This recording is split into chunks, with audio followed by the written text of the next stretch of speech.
Hello, kaboomers! This is the Pinoy Boomer, back with another video.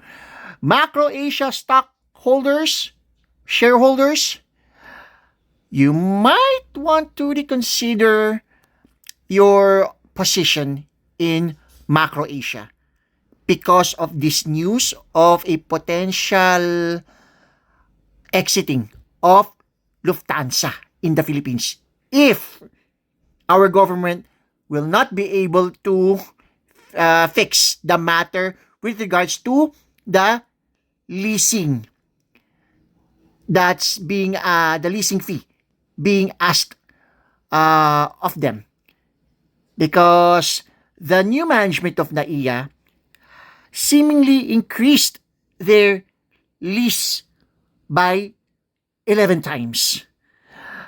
To put that into perspective, right now, from what I understand in this Philippine Star article, Lufthansa is paying a monthly lease within NAIA amounting to 14 million pesos.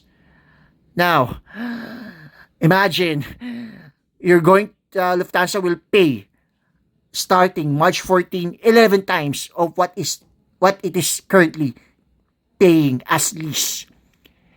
If that happens, many jobs will be lost in relation to aviation maintenance and repairs.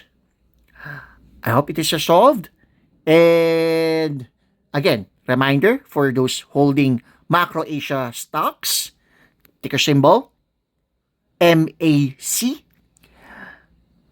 you might need to really monitor the happenings of this drama between the new NAIA management and Lufthansa.